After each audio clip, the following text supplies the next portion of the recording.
at stuff that is at the center of what half of all our festivals are really all about. It's about the most awaited thing. It requires a lot of thinking, requires money as well. So we are talking gifting, and the responsible thing to do this season is making sustainable choices. It's becoming a fantastic trend, and for all the good reasons. More and more people in India are realizing that gifts that we choose reflect our values, impact the planet as well. And also in the recent years, the sustainable market has seen a very impressive growth. Sample this. In the 12,000 crore corporate gifting market in India, growing at over 200% annually, there is an 80% preference for eco-friendly gifting. And the trend for conscious consumption is so dominant, and now that brands are solely focused on making stuff like this. Right, corporate gifting and those numbers are a clear sign that we're seeing consumers more and more gravitate towards the idea of an eco-friendly option if they can have one. And sustainable gifting, and this is the thing we really want to emphasize today with our guests on the show in just a second, it's more than just going for a green product for the sake of it, right? It's about supporting local artisans, ethical brands, prioritizing not just the environment, but also a slow manufacturing process end to end. A consciously done process. So think handmade handicrafts, think zero waste products, gifting experiences, maybe instead of going for things. But by making these choices, you're obviously not only reducing waste, you're also celebrating the creativity, the lives of our communities. So this festive season, we're hoping you, like we've seen a number of these corporations do, we're hoping you embrace sustainable gifting just because you can make a positive impact while you're celebrating Diwali, New Year's that is also right around the corner. It's a perfect way to show that you care. And the good part is that there are several options now available in the country, several made in India brands to actually pick from. And today we have on the program two representatives, two people who've really been talking about this and leading by example. Joining us is Samriddh Burman. He's the founder of Burlap People. The Burlap People creates and develops handicrafted, eco-friendly bags. So we're talking about totes and handbags and backpacks, accessories, all made of burlap. And every year they collaborate with individuals, companies during the holiday season to create these sort of bespoke jute experiences. Also with us is Apurv. He's the head of marketing and sales at Phool.co. Phool, if you don't know by now, you should. It's a brand that comes with an ingenious idea of upcycling temple flower waste. It was founded in 2017, and the company engaged in collecting temple flowers that often you and I take to our favorite devotee. They get dumped in the rivers. They collect all of them, recycle them into beautiful incense sticks, other biodegradable products as well. So very glad to have both of you on the program today. Let me begin with Apurv. Apurv, there was a time when, not very long ago, when sustainable gifting was said to be quite boring. It was this one way to do the right thing, but perhaps didn't match the vibe of the festival season, didn't give you the same glam quotient, didn't make you very happy as well. That significantly has changed, won't you say? Definitely, yes.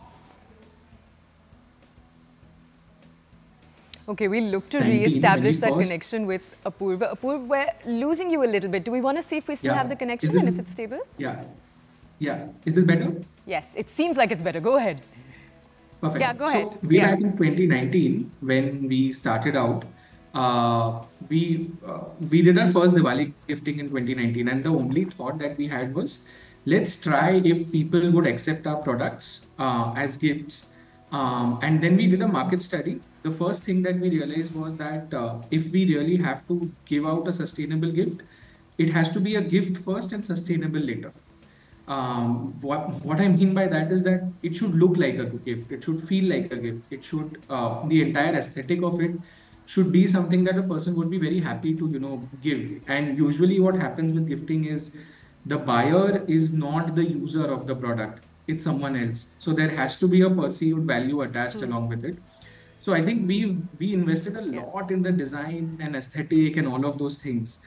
And I'm seeing a lot of these brands now taking very conscious efforts on the aesthetics, the visual appeal of what they are making, and also while sticking true to their narratives of sustainability or how they are making their products. So I think that's a very positive change, and I'm really glad that sustainable brands are thinking about this, because just because you're sustainable, you're not going to be bought out as a gift. I think that's something that we've always believed.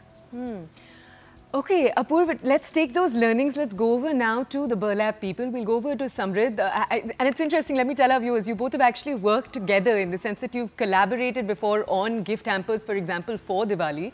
Samriddh, just tell us, take us behind the scenes. For a company, when it receives a corporate order around Diwali time, what does that actually look like? So do corporations come sit down with you, tell us, do they tell you, prove that you're sustainable? Are you already proved to be sustainable? What does that process look like? Do you develop gift ideas? How do you come out, immediately with 500 or 1,000 different bags? What does that look like behind the scenes? Thank you for having me, first of all. So it's kind of changing, over the years. Corporates are becoming more aware, and they ask us a lot more questions about the kind of products we make and how or what makes it sustainable. But that is something that's come up recently, which was normally just a trend, and corporates were just trying to, jump on that bandwagon to get a sustainable gifting to have with their image. Now they are, trying to align it with their larger CSR goals and make sustainability a part of their internal and external value systems. So they do ask us questions about how or what makes products sustainable. But the challenge becomes that a lot of times this happens very close to the time that they need it. And for a brand like us that works with sustainability, that works with handcrafted products, creating products on a very quick timeline becomes very challenging because everything is handmade. So this is something that is very difficult to explain to corporates also because, there's so much decision making. It has to go through like different levels. So that becomes a real challenge. So festive time, it becomes super, super hectic for us to trying to meet the demand of the individual consumers and cater to corporate gifting needs. So yeah, that becomes a big challenge. Yeah. I see Apurv smiling at that one, so sure there are some stories at that end as well. But Apurv, I think, as a consumer, when I look at sustainable gifting, the biggest challenge for me today is the fact that I don't know if this is actually green. I don't know if this is actually sustainable because everybody loves to carry on the labels. In fact, there is this whole phenomena called greenwashing as well. Right? So do you have some wisdom that you can share with us on how do you tell what is actually coming from completely recycled products or, there's a difference between sustainable and recycled and repurposed, etc. How do you tell? Yeah, I think the first thing that one should really look for is some sort of certification. And those certifications should be not from, the kind of certifications that they have. Like for us, we've got the EcoCert and Fair Trade certification. It's not an easy certification by any means. There are like quarterly audits that happen. They assess the entire supply chain, right from the first ingredient to the last output. And getting these certifications is absolutely not easy. It's a very long process. Like it took us 2 years. So one should really proactively look for what kind of certification brands are mentioning on their websites or on their marketing material. I think that's the first sign. So if you don't see any certification, but someone claiming that they are natural and sustainable, for me, that's a bit of a red flag. The next thing that I sort of prefer is just go and do a quick check on how long have these people been around and what's the kind of social media validation that these people have gotten, whether it is on Instagram, on Facebook, because like say, for example, the Burlap People have been around for so long, have been doing their stuff. You can really see the effort on their Instagram or something. And honesty will always come through over a longer period of time. So fly-by-night operators, you will find many. So if you see an Instagram page, which has been around for like a year or something, I'd sort of do have a little bit of bias, do a little bit of a fact check before I go and place an order. Unlike a Burlap or a Phool, we've been around for 5-6 years. Done something. There are reviews. on Amazon, on our website and everything. So do go and do it. Just itna sa ek fact check agar karoge, you'll know the difference. Is what I really believe. I actually want to take, Samriddh, I want to take the same question to you. And the reason I think I want to do that is because these days when you look at gifts, we've also, like there's greenwashing for brands, gifts also now it looks like they've learned how to pretend as if things are eco-conscious. So what I mean is, you'll have a wooden box that the gift has come in. There'll be other things like that, a lot of brown color used in the packaging, brown paper used in the packaging to hint at the idea that a brand is environmentally conscious. So Apurva, you've just told us, look at certification. Samriddh, other things that we can be looking at as customers? So I think Apurva is spot on. Your certifications is one big thing, but the challenge becomes not all brands have the financial bandwidth to invest in these certifications because it's time-taking and it does require a lot of resources. What we do is provide transparency through communication. So we are completely transparent about the process that is used to manufacture what we make, where we source it from, the people who make it, and all of that. So that communication is constant. But yes, it is a major challenge, and there is a lot of greenwashing. For us, our biggest competitors are not always sustainable brands because those brands are actually part of a community.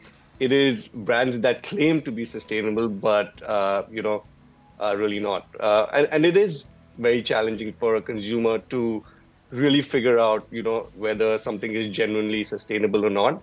And I think that will only get better as awareness increases. And as individuals or consumers, people need to invest some time in doing their research and figuring out whether something is genuine or not, like Apurva was saying. Yeah. I think we need a separate episode only on greenwashing. What is it? How to tell? All these tags and everything else. But Apurv, come in on another very important aspect of gifting and sustainable gifting, which is the cost. Now, over the years, we've seen that you end up paying more for making environmentally conscious choices. How do you ensure as an industry that these come down, they become affordable? Because that's the only way when somebody at a mass level will be able to access it, that's the only time you really solve the purpose. Absolutely. I mean, as I said, we've been in the gifting space, sustainable gifting space for 4-5 years. We've had some learnings of our own. And we've realized that pricing, irrespective of sustainability, is a very key consideration for decision makers, whether it is retail buyers or whether it is, corporate buyers. What we've sort of done is we've bifurcated those price points, and we know what offering we can give for a certain particular price point. And the one thing that we've sort of done is we take larger bets in terms of quantities, which helps us bring our costs down.